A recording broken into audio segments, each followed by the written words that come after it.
Às vezes você tem um amigo que é médico, que você viu um procedimento que aconteceu, você consegue trazer alguma coisa pro seu gado, sabe? Vice-versa, sabe? Você vê alguma coisa. Gente, quanto que eu aprendi sobre gente depois que eu comecei a virar pecuarista, assim. É surreal, de comportamento de gente, de comportamento de manada, de tudo isso. Foi muito engraçado.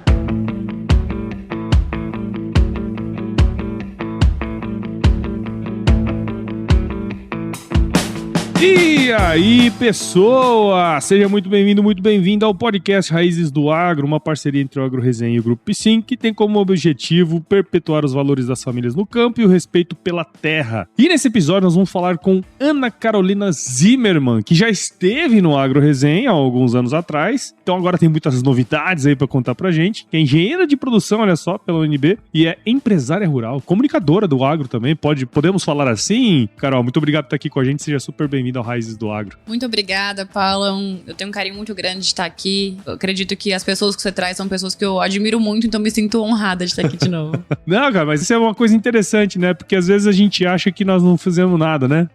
Mas no fim do dia, a gente tem um monte de pessoas que podem se espelhar nas coisas que nós estamos fazendo hoje. Eu acho que esse é um grande negócio aqui do podcast, né? E o Raiz é um pouco disso, né? E aí, pra começar, eu já quero que você conta pra gente aí, quais são as suas raízes no agro, cara. Como eu já tinha trazido até no último podcast, minha história é a história de muita gente, né? Meu pai é gaúcho e, enfim, como imigrantes, ele veio pra Goiás, que é onde é a nossa base hoje, em Formosa, e contra os dois sócios, eles fundaram uma empresa de insumos agrícolas, uma revenda, que é a Charrua. E aí ralaram pra caramba, não tinha como dar errado na época, não é igual hoje que a gente tem muitas oportunidades, eles tinham que dar certo. E aí em 2000 eles começaram a plantar. Então eu sinto que desde já eu tive o privilégio de entender a parte do campo, mas eu também cresci uma parte na cidade e estudei em Brasília, que é mais cosmopolita. E eu sempre senti essa cisão entre o campo e a cidade, né? Os contextos são muito diferentes, o vocabulário é diferente. E eu me sentia como ponte, mas incomodada com esses dois lados. E aí, de repente, eu comecei, assim que eu me formei, eu sou engenheira de produção,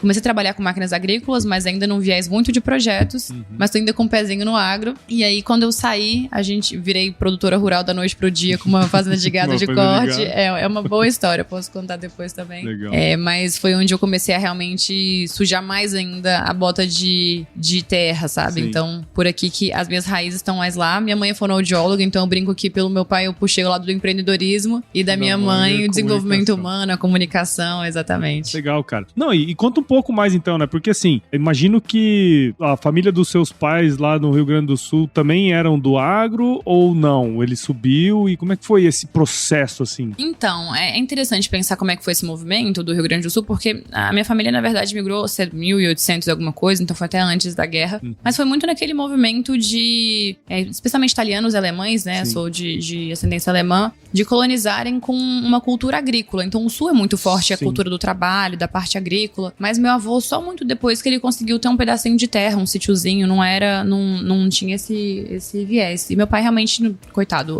uma única coisa que meu avô conseguiu deixar foi o estudo. Sim. O que é muita coisa no final das contas, né? Fez a diferença pra ele. Que é a única coisa que ninguém tira de você, entendeu? Exatamente.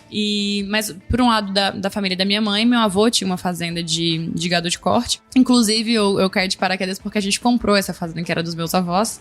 E, enfim, é uma longa história, mas a gente se viu querendo preservar esse legado e eu tinha acabado de pensar nos novos planos, porque eu tinha vindo da CNA Jovem, que é uma rede de formação. Foi o que a gente principal conversou. mote da conversa que a gente teve antes. Exatamente. Né? Então, eu fui da CNA, a Confederação de Agricultura e Pecuária do Brasil, e eles fazem um programa chamado CNA Jovem, que é um programa de formação de lideranças, e eu tava nos finalmente da CNA Jovem, tinha acabado de pedir demissão do meu emprego pra poder rodar, mas era o meio do Covid, então nem tinha como eu rodar.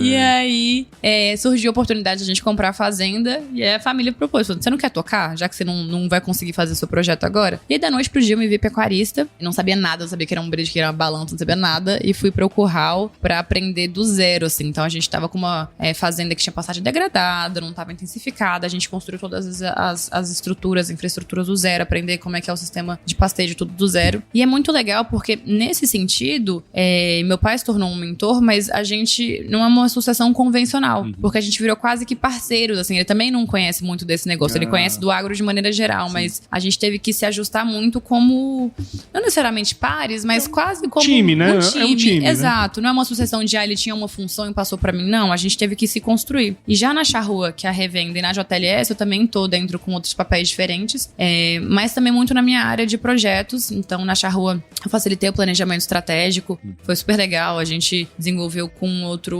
conselheiro nosso, então a gente envolveu todo o time, levantando quais eram as demandas e quais são os projetos, e lá eu toco os projetos estratégicos. E nesse ano também na JLS, a gente também fez o planejamento estratégico, eu tocando os projetos estratégicos. Então, alguns chapéus diferentes pra conseguir me organizar. Ah, cara, legal. Não, e é interessante porque, assim, pô, vem da história, né, da família, todo esse processo, e você foi trilhando alguns caminhos, né, que de alguma maneira fez com que você voltasse pra lá, né? Mas vamos dizer assim, é legal a gente ter o olhar pras origens, pras raízes e tudo mais, mas você é uma pessoa jovem, estudou numa boa escola, conhece dos planejamentos estratégicos e coisas e tal da vida, né? Como que você tá fazendo no dia a dia para trazer coisas novas, né?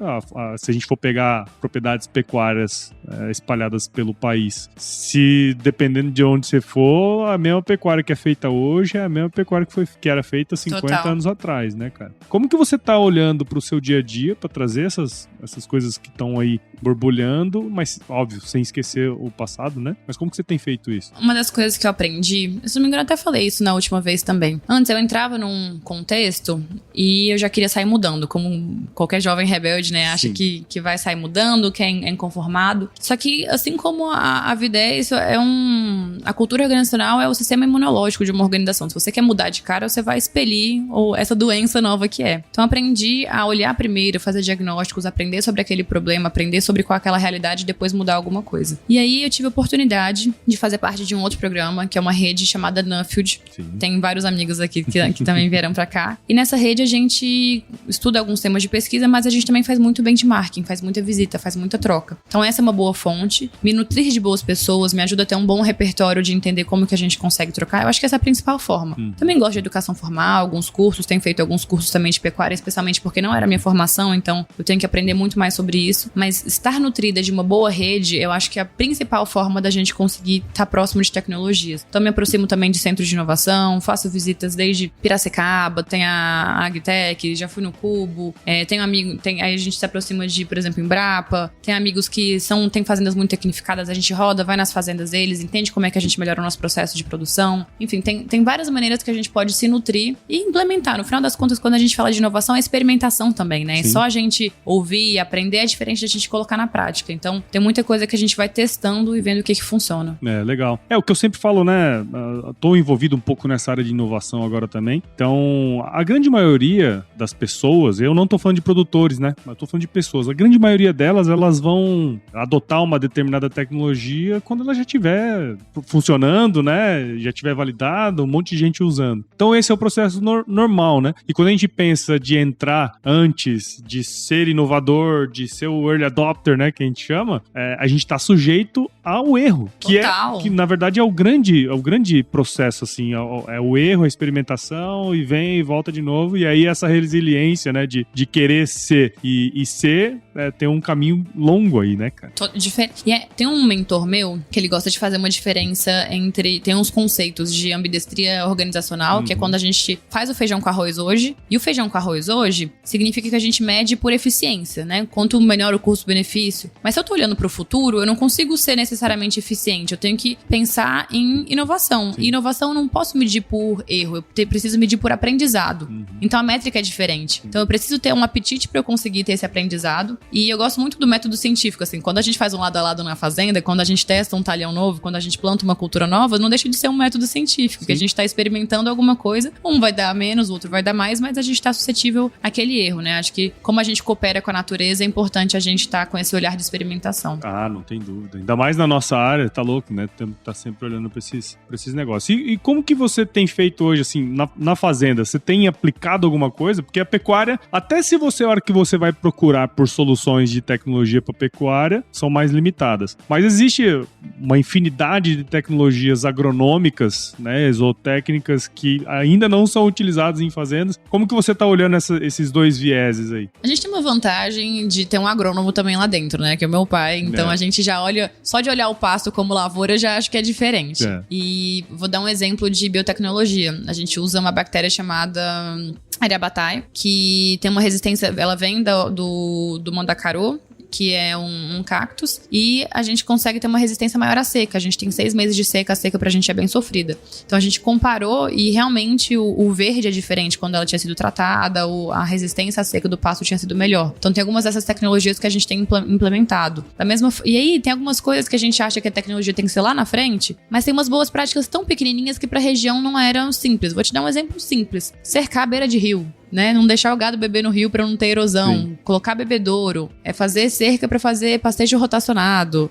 Você ver onde está a reserva e cuidar. São coisas pequenininhas, sim, mas que nem todo mundo faz e que no final das contas tem um grande impacto. Então a gente às vezes acha que inovação tem que ser uma coisa disruptiva, que vai mudar. Mas quando você pensa em inovação nos processos, alguns ajustes de gestão, de conseguir ter uma conversa mais frequente, de falar de 5S, que é de organização. Quando a gente chegou lá, o pessoal tinha uma cultura muito forte até com o lixo mesmo, sabe? E é uma tristeza, especialmente em lugares de população mais carente. Você vê lixo ao longo da estrada, dá vontade de sair catando tudo. E já fiz isso também. Mas você vê uma diferença entre como era antes e como é hoje. Uma outra questão também em relação ao manejo, se você pegar a nossa fazenda e comparar com fazendas da região vizinha, às vezes tem uma estrada que separa. Eu tirei uma foto recente. O capim tá na altura do meu peito, e se você pegar literalmente do lado da estrada seguinte... Rapado. Não tem nem gado lá. Então, o que eu quero dizer com isso? Às vezes é muito menos o solo em si e muito mais o manejo, tecnificação, intensificação. E é curioso que intensificação, se você for na Europa, o pessoal acha que é ruim, né? Intensificação pra gente é você fazer com boas práticas e sustentabilidade também. É isso aí. Eu vejo hoje que o grande objetivo da pecuária, né? É como que a gente consegue, com o conhecimento que já está disponível, fazer coisas fora da caixa. Eu falo que a agricultura está mais perto da fronteira da produção, né? Verdade. Quer dizer, o cara que produz pouco e o cara que produz muito, com o mesmo manejo, mesmas condições, sei lá, vai ser uma diferença de 5, 10 sacas, talvez, né? Mas na pecuária não. Tem o cara que produz 5 arroba por hectare, que é a média, mas se ela é a média, tem alguém produzindo 0 e tem alguém produzindo 50, 60 arrobas por hectare, né? Então, ganhos de escala vão possibilitar aumentos de rentabilidade ainda na pecuária. Diferentemente um pouco da agricultura, que você precisa mais de ganhos de margem do que ganhos de escala, necessariamente, né? Escala também vai ajudar, óbvio, né? Mas a pecuária ainda tem um universo, cara. E a hora que eu olho, assim, como a gente pode caminhar com coisas básicas, né? Eu lembro que tinha um estudo na escola que falava que só de você cercar a área e dividir os piquetes, você aumentava a produtividade em 20% sem fazer nada. É isso aí. É uma coisa muito louca, né? A gente vivenciou isso na prática, assim, sabe? A gente, enfim, boa parte das cercas não estavam feitas e a gente viu um boom dessa fazenda de pecuária de 3 anos pra cá. Se eu pegar, é impressionante. A fazenda se transformou. E a gente também tá na área da agricultura, né? Na JLS, como eu tinha falado antes. E a gente sente, inclusive, um déficit educacional, né? Então, na área da agricultura, a gente tem mais gente tecnificada. Você precisa de pessoas que sejam qualificadas pra mexer com máquina. E aí, dependendo da região do país, é difícil até pra você conseguir contratar gente, é difícil pra você conseguir reter pessoas, é difícil de você conseguir formar. Vou te dar um exemplo. Uma outra tecnologia que a gente tem um software de gestão para conseguir fazer o manejo, inclusive até a parte de finanças também. Nossa principal dificuldade é conseguir fazer com que os dados sejam coletados corretamente do campo. E eles baseiam todo o resto. E às vezes é porque tem dificuldade de conectar um Bluetooth. E aí se ensina uma vez, 2 vezes, 3 vezes, tem 5.000 vezes e ainda tem uma dificuldade. Então, acho que uma das questões mais difíceis da inovação, especialmente na pecuária, é a adoção tecnológica muito pela educação. Nesse ponto tem uma coisa que eu queria ressaltar muito, como eu queria da CNA e do Senar. O Senar tem uma plataforma chamada Senar Play, gratuita, então disponível para as pessoas conseguirem acessar. Alguns cenários também tem um programa chamado Senaron, que alguns sindicatos têm internet, ou em alguns pontos bacanas tem internet que as pessoas podem fazer. Eu acho incrível, porque a gente precisa tecnificar mais o campo, precisa levar informação para o campo, para a gente diminuir essa discrepância de produtividade, né? Sim, ainda tem muito que avançar nesse processo, né?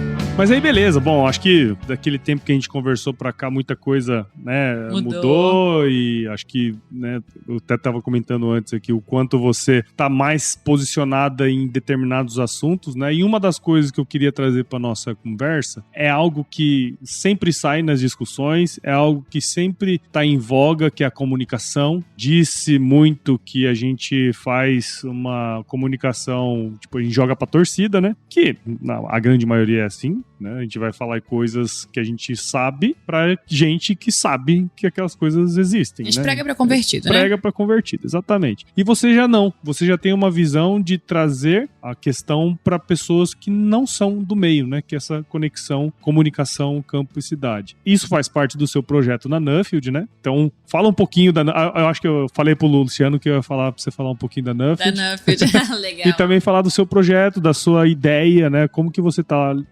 quais são as preliminares aí de que você tá percebendo? Legal. O que a gente... A Nuffield, primeiro, pra quem tá nos ouvindo, é uma rede internacional de fazendeiros, de pessoas ligadas à agricultura. A gente acredita que a gente transforma as pessoas através da agricultura e transforma a agricultura através das pessoas. Esse ano, a gente acabou de fazer, em março, a conferência anual dos Scholars, que foi lá em Campo Grande. Foi muito legal, Campo Grande, bonito, lá no Mato Grosso do Sul. Tivemos mais de 140 pessoas, estrangeiros, e contando as nossas histórias aqui. E a Nuffield passa por alguns processos e a gente, cada bolsista tem um tema para ser entregue. E justamente porque eu falei no começo, né, que eu sou do campo e da cidade, eu sentia essa discrepância. Na CNA Jovem foi meu tema de pesquisa e começou a ser o meu também.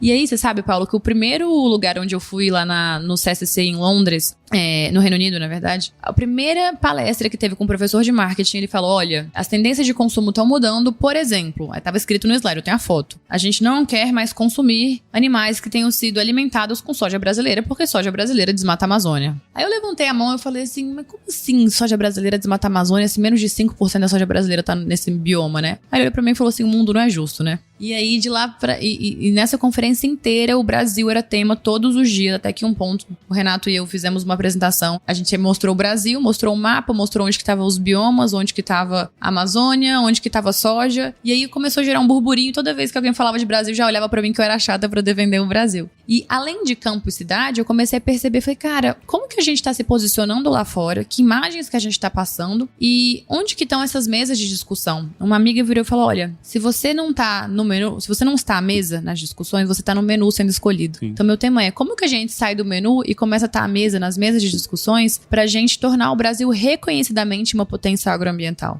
Tem uma outra amiga que também, a Célia, fala muito, as decisões são feitas pelas pessoas que aparecem, né, que estão presentes. Então meu tema todo se tornou isso, e nos últimos 2 anos eu tenho tido a oportunidade de estar em muitos lugares legais, contando essas boas histórias brasileiras, contando desde o bebedouro que a gente faz lá, até a parte de biotecnologia, o que a gente faz com irrigação, o que a gente faz de produtividade, contando quanto que a gente se importa na parte social, na parte ambiental, na parte de governança. A governança é uma coisa que a gente esquece também, mas a gente tem conselhos de administração que são também, tem um grau de maturidade super bacana. E vou te dar um exemplo, em janeiro agora, eu tive no Global Forum for Food and Agriculture do governo alemão, que tinham vários ministros do mundo inteiro da agricultura, e é curioso que em 2022 eu fui convidada como juventude, acabei sendo oradora também, né, que eu sou conversadeira, mas era como juventude, e esse ano eu voltei como palestrante mesmo, como painelista pra falar. Então é legal ver essa evolução de representatividade que a gente tem contado. Ano passado fui pra COP também, e tem muito espaço pras pessoas. Pra COP eu fui como World Farmers Organization, que é como se fosse uma organização, como se fosse uma CNA do mundo, vai? Sim. Eles representam as confederações dos produtores, e a princípio era pra gente aprender e etc. No final das contas eu tive 9 painéis. E eu não tô falando isso pra me gabar, pelo contrário, eu até me... Pra se gambar, né? Pra me gambar. Eu até me sinto muito impostora, que você falou no começo, né? Que a gente olha pra trás e fala, nossa, eu fiz bosta nenhuma da minha vida. Eu sou um cocô do cavalo do bandido. Mas a intenção de contar isso é contar pras pessoas que nos ouvem que a gente tem necessidade, tem uma demanda de contar as boas histórias. Especialmente mulheres também, que têm um apelo diferente, que conseguem ter um storytelling bacana. Tem um espaço muito grande. Inclusive, se a gente falar inglês, é mais um apelo pra gente aprender a falar inglês, pra contar essas histórias pro mundo. Porque no final das contas, não é só sobre achar que o Brasil é legal, mas é também sobre mercado, abrir mercado, mercado. O Brasil é um grande exportador de alimentos. A gente tá falando sobre continuar trazendo renda pro nosso país, sobre alimentar outras pessoas. Então, abrir mercado, a nossa reputação importa. E contar as nossas boas histórias importam, por isso que eu tenho feito isso. Cara, e a hora que você começa a analisar, tudo depende de uma boa história, né? Tudo depende de uma história boa sendo contada, né? Eu gosto muito de seguir um cara, que é o Rodrigo Pimentel lá, do BOP e tal. Ele foi o cara que desenhou o roteiro do Tropa de Elite, né? E eu vi uma entrevista dele num podcast esses dias que ele tava falando por quê, né? Ele falou assim, cara, eu assistia uma série nos Estados Unidos que era a polícia de determinado estado lá, que era considerada a polícia mais corrupta dos Estados Unidos na época. Eles fizeram essa série de polícia mais corrupta, eles passaram pra polícia mais admirada, por causa de uma série. Então a ideia do Tropa de Elite foi exatamente essa. Quem era do BOP era considerado os caras que não sei o que, blá blá blá. Ele fez a história pra transformar os caras em herói, né? E olha o que aconteceu, né? E aí eu falei pra ele, mandei um direct pra ele. Falei assim, ô Rodrigo, você tinha que fazer um roteiro de um filme pro agro, cara. Porque ele fala isso às vezes. Dos caras que saíram do Rio Grande do Sul, foram pro Mato Grosso, esses caras são os heróis. Cara, é o poder de uma boa história. Total. Yellowstone, tá todo mundo falando dessa série aí, né, cara? Então a gente tem que contar essas histórias, né, meu? E o que você falou de furar as bolhas, assim, né? Porque a gente fala muito pra convertido. Agora a gente começou a ver um boom de influencers no agro, o que eu acho ótimo, porque a gente começa a ter um poder de comunicação bacana, só que ainda assim, muito conteúdo que a gente tem tá focado pra dentro, então são agrônomos que estão falando de produtos, e é ótimo, eu mesma também faço esse papel, mas eu ainda sinto que a gente tem muito a fazer pra pessoas que não estão nesse contexto. Então, vou te dar um exemplo. Pra gente, é legal saber produtividade por hectare, mas quem tá na cidade não sabe nem o que é um hectare, vai ter que falar que é um campo de futebol, enfim. Eles querem saber sobre sustentabilidade, quer saber se tem hormônio no frango, que é um mito, quer saber se comer comida orgânica ou não orgânica, se não comer comida orgânica fazer mal pra pessoa. Então, como que a gente endereça esses temas que são caros da população da cidade pra gente criar um rapport, criar uma sintonia entre a gente. E o que você falou sobre o documentário é muito legal, essa história. Eu tenho alguns projetos, assim, alguns já foram conversados, alguns estão saindo do papel, mas pra gente contar essas histórias. Uma das questões é que eu ainda vejo muita coisa com tom jornalístico, assim, sabe? Que a gente vê e apresenta. Eu acredito muito em edutainment, sabe? Entretenimento com educação. E se a gente puder fazer alguma coisa de um reality show, por exemplo, da Fazenda, e que a gente consiga mostrar os perrengues também, porque a gente se conecta com as tretas também, né? Sim. Esses dias enfim, eu já fiquei atolada não sei quantas vezes. Toda vez que eu atolo, que eu passo perrengue, que eu tenho que voltar a pé pra casa, é uma comoção. Então eu já entendi que compartilhar esses perrengues são comuns, né? Exatamente. Todo mundo é gente no final do dia. Então acho que como a gente humaniza, como que a gente passa essas histórias, são importantes. Cara, não tem dúvida. Assim, se eu for voltar na origem do Agro Resenha, ele tinha muito essa ideia de conectar campo e cidade, né? Óbvio que à medida que o tempo vai passando, mais pessoas do agro vêm, né? Mas ainda 20% da audiência do Agro Resenha é de pessoas que não são do agro, né? Então é interessante esse ponto. Mas por quê? A gente conta histórias de gente, de pessoas. Então já veio algumas pessoas assim. Tem um cara que eu gosto muito, o Sérgio, lá de Piracicaba, até inclusive, ele é ouvinte do podcast, e ele é do setor de automotivo. Nada a ver com agronegócio. Aí eu faço os episódios, cara, isso aqui é igualzinho no meu setor, não sei o que tem. Quer dizer, a gente se conectou de alguma maneira, justamente porque ele escutou algumas histórias de algumas pessoas que passam por perrengues parecidos em áreas diferentes, né? Legal. Então esse é um poder que a gente tem a comunicação tem o poder de fazer isso, né, cara? E você tinha me perguntado mais cedo sobre inovação. No final das contas, eu gosto de falar de polinização cruzada, né? Se a gente parar pra pensar, você tem umas abelhinhas que vão em flores diferentes e isso faz com que a gente consiga florescer. E eu gosto de fazer esse papel também, né? De ir em redes diferentes. Como que a gente consegue furar as bolhas e daí que nasce a inovação? Sim. Se a gente ficar sempre só nas mesmas bolhas, acaba que você não consegue ver o novo. Às vezes você tem um amigo que é médico, que você viu um procedimento que aconteceu, você consegue trazer alguma coisa pro seu gado, sabe? E vice-versa, sabe? Você vê alguma coisa. Gente, quanto que eu aprendi sobre gente depois que eu comecei a virar pecuarista, assim, é surreal, de comportamento de louco, gente, né? De comportamento de manada, de tudo isso, foi muito engraçado. Então, eu acho que a gente pode transpor muita coisa. É até engraçado você falar isso, né? Entrevistei uma pessoa aqui na Grishow também, que, tem uma baita de uma história no universo da saúde humana, sabe? E aí, as moléculas lá que ele organiza, que ele ele criou lá, sei lá, ele usa pra planta agora, sabe? Então, quer dizer, a inovação tá aí, né, cara? A gente precisa estar nos meios que propiciam que a gente possa acessar, né, isso aí. É verdade. Muito bom.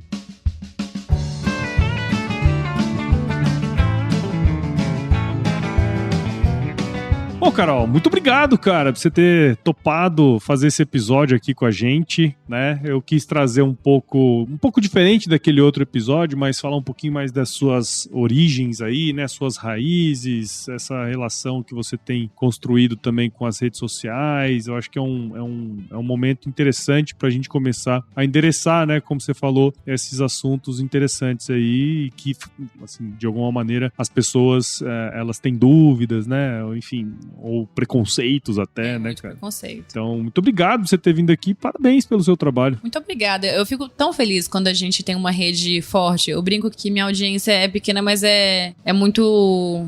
Eu falo qualificada no sentido de gente que eu gosto mesmo, assim, sabe? E eu sinto isso aqui do Agro Resenha também, sabe? É só gente que eu falo, nossa, essas pessoas são tão legais que eu tenho vontade de ficar conversando. Então, ficar ouvindo o podcast é como se eu estivesse conversando com elas também. Então, te agradecer pela oportunidade de ouvi-las, te agradecer por estar aqui também e por perpetuar o meu propósito, né? Que é a gente continuar conversando dentro do agro, fora do Brasil, a gente contar as boas histórias de uma maneira leve também, né? Porque no final das contas, a gente quer ter uma boa qualidade de vida, a gente quer ser feliz. Então, quanto mais a gente conseguir ter essas boas histórias de um jeito leve, de um jeito que a gente consiga viver e humanizar, eu fico muito feliz. O objetivo de todo mundo é o mesmo, os meios, as formas que às vezes pode ser diferente, mas aí a gente tem que se conversar, né? Senão exatamente.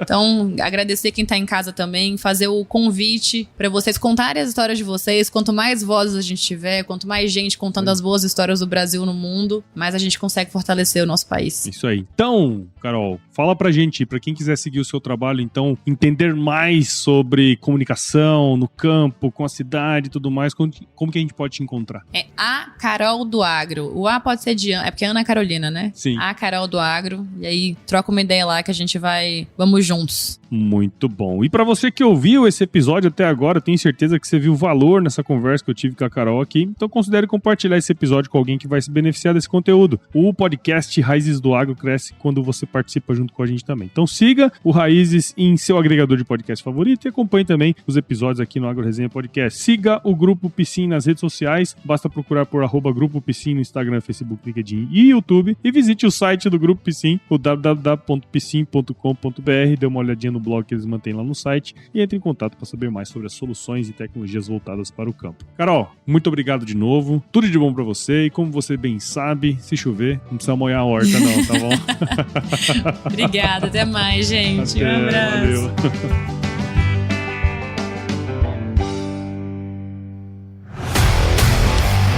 E aí, você gostou desse podcast? Se gostou, considere compartilhar esse episódio com alguma pessoa que irá se beneficiar desse conteúdo e nos ajude a alcançar ainda mais pessoas. O roteiro e a apresentação desse episódio foi do Paulo Ozaki, a produção do Agro Resenha e a edição do Senhor A.